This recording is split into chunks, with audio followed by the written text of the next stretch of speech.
शान्ताकारं भुजगशयनं पद्मनाभं सुरेशं विश्वाधारं गगनसदृशं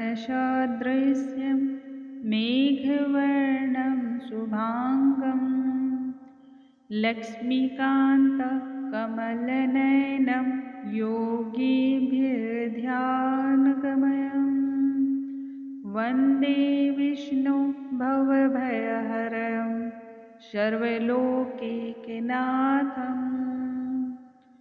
ओम नमो भगवते वासुदेवाय। नमस्कार दोस्तों, आज के इस वीडियो में हम सुनेंगे परिवर्तनी एकादशी व्रत की कथा। परिवर्तनी एकादशी को जल झूलनी एकादशी या फिर पार्श्व एकादशी के नाम से भी जाना जाता है। इस एकादशी की व्रत कथा के श्रवण मात्र से ही मनुष्य का उद्धार होता है। भगवान श्री हरि के 5वें अवतार वामन रूप की इस दिन पूजा और अर्चना की जाती है। कहते हैं चतुर्मास के दौरान जब भगवान श्री हरि निद्रा में होते हैं तब आज के ही दिन वह करवट लेते हैं। इसी कारण इसे परिवर्तनी एकादशी के नाम से जाना जाता है। परिवर्तनी एकादशी की कथा के श्रवण मात्र से ही सभी प्रकार के कष्टों का हरण हो जाता है। मनुष्यों को सुख, शांति, समृद्धि प्राप्त होती है और अंत समय आने पर मोक्ष की प्राप्ति होती है। जब मनुष्य अपने शरीर का त्याग करता है तब उसे वैकुंठ धाम में स्थान मिलता है। इसलिए प्रत्येक भक्तगण को एकादशी का व्रत करना चाहिए और इस व्रत कथा का श्रवण करना चाहिए। व्रत करने से मनुष्य के सभी प्रकार के पाप नष्ट हो करके उसे अनंत सुख की प्राप्ति होती है, वैकुंठ धाम में स्थान मिलता है और व्रत की कथा के श्रवण मात्र से ही 1000 अश्वमेध यज्ञ करने का फल मिलता है तथा 1000 गायों को दान करने का फल मिलता है। आइए आज के इस वीडियो में हम सुनते हैं परिवर्तनी एकादशी की व्रत कथा। भगवान श्री हरि का ध्यान करते हैं और कथा आरंभ करते हैं। स्वामी नारायण की जय, भगवान श्री हरि की जय। एक बार की बात है, युधिष्ठिर ने भगवान श्री हरि से माधव से पूछा, हे माधव, हे केशव, भाद्रपद मास के शुक्ल पक्ष में जो एकादशी होती है उस एकादशी का क्या नाम है? इसमें देवता के किस स्वरूप की पूजा होती है तथा इस एकादशी को करने से कौन से फल की प्राप्ति होती है? कृपया कर वह बतलाइए। तब श्री कृष्ण कहने लगे, हे राजन, इस विषय में मैं तुम्हें वह बात बतलाता हूँ जिसे ब्रह्मा जी ने नारद श्रेष्ठ से बतलाया था। एक बार नारद जी ने ब्रह्मा जी से पूछा, हे चतुर्मुख, हे पितामह, आपको नमस्कार है। मैं भगवान विष्णु की आराधना के लिए आपके मुख से उस उत्तम व्रत को सुनना चाहता हूँ जो कि भाद्रपद मास के शुक्ल पक्ष में होती है। उस एकादशी को किन नामों से जाना जाता है तथा क्या फल प्राप्त होते हैं? तब ब्रह्मा जी कहने लगे, हे मुनि श्रेष्ठ, हे ब्राह्मण श्रेष्ठ नारद, तुमने लोक कल्याण हेतु बड़ी ही उत्तम बात पूछी है जो हर व्यक्ति का कल्याण करता है। भादो के शुक्ल पक्ष की एकादशी को पद्मा एकादशी के नाम से जाना जाता है। इसे परिवर्तनी एकादशी और जल झूलनी एकादशी के नाम से भी जाना जाता है। इस दिन भगवान श्री हरि के वामन अवतार की पूजा करनी चाहिए। इस व्रत के प्रभाव से मनुष्य सूर्य की समान चमकता है और उसका विशाल साम्राज्य होता है। इसी संदर्भ में मैं तुम्हें बतलाता हूँ आगे। त्रेता युग में बलि नामक एक दैत्य था। वह भगवान श्री हरि का परम भक्त था।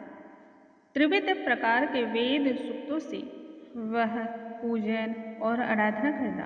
प्रतिदिन ब्राह्मणों का पूजन तथा यज्ञ का आयोजन किया करता था। लेकिन इंद्र से द्वेष के कारण उसने इंद्रलोक पर विजय को प्राप्त कर लिया और सभी देवताओं को वहां से निष्कासित कर दिया। इस कारण सभी देवता एकत्र होकर के सोचने और विचारने लगे। सोच विचार कर उन्होंने अंततः यही युक्ति निकाली कि प्रभु के पास चला जाए। बृहस्पति सहित इंद्र आदि सभी देवता प्रभु के शरण में जाकर के नतमस्तक होकर के उनका आराधना करने लगे, भगवान का पूजन और स्तुति करने लगे। तब भगवान श्री हरि प्रसन्न हो गए। उन्होंने इसके युक्ति के तहत वामन का रूप धारण किया, जो कि भगवान श्री हरि का यह 5वां अवतार था। कलियुग में या संसार में जब जब विपत्ति आई है, तब तब प्रभु ने इसके कल्याणार्थ कोई न कोई अवतार लिया है। 5वें अवतार को लेकर के प्रभु ने ऐसी लीला रची जिससे उन्होंने राजा बलि को जीत लिया। इतनी सी वार्ता सुनने के बाद राजा युधिष्ठिर कहने लगे, हे जनार्दन, आपने किस प्रकार से वामन का रूप धारण करके महाबली दैत्य को जीता, कृपया कर यह बतलाइए। तब भगवान श्री कृष्ण कहने लगे, मैंने बलि से 3 पग भूमि की याचना करते हुए कहा कि मुझको 3 लोक के समान है। हे राजन, यह तुमको अवश्य ही देनी होगी। तब राजा बलि ने इसे तुच्छ याचना समझा, क्योंकि मैं बहुत ही छोटे कद का था। यह समझकर मुझे 3 पग भूमि का संकल्प मुझे प्रदान किया।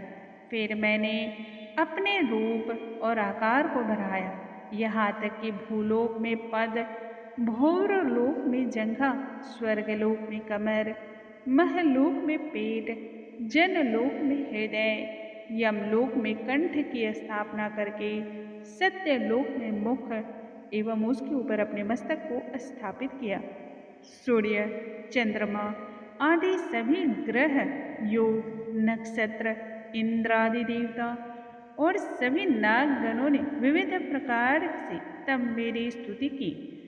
तब मैंने राजा बलि का हाथ पकड़कर कहा, हे राजन, एक पग से पृथ्वी, दूसरे पग से स्वर्गलोक पूर्ण हो गए, परंतु तुमने 3 पग देने की प्रतिज्ञा कर रखी है, अतः यह बतलाओ कि तीसरा पग मैं कहाँ रखूं।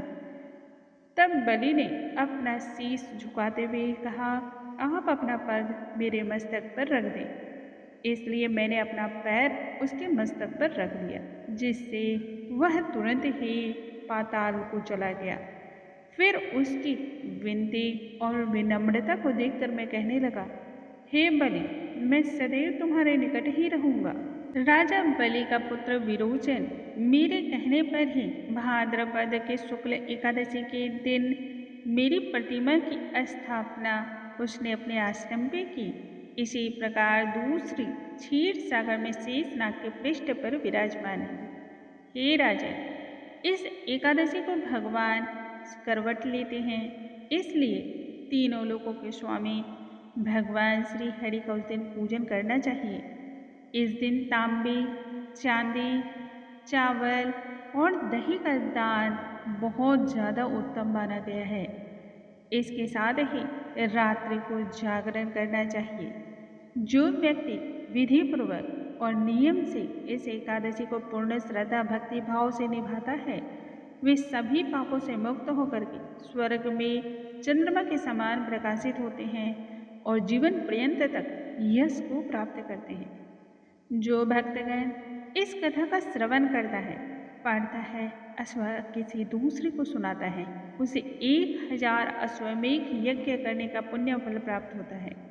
इतना ही नहीं, इस एकादशी की कथा को श्रवण मात्र से ही मनुष्य को 1000 गायों को दान करने का पुण्य भी प्राप्त होता है। इसलिए प्रत्येक भक्तगण को इन उत्तम और कल्याणमयी कथाओं का श्रवण करना चाहिए। बोलो भगवान श्री हरि की जय, स्वामी नारायण की जय। दोस्तों, आज की इस वीडियो में हमने सुना परिवर्तनी एकादशी की व्रत कथा, जो कि सभी प्रकार के कष्टों को हरने वाली है और सर्व सुख प्रदान करने वाली है। यदि आज का वीडियो आप सभी को पसंद आया हो तो इसे लाइक करना बिल्कुल ना भूलें और फैमिली फ्रेंड्स में शेयर करें। ज्ञान बांटने से बढ़ता है और इससे पुण्य की प्राप्ति होती है। अगली वीडियो में हम नई जानकारी के साथ फिर से मिलेंगे। तब तक के लिए नमस्कार।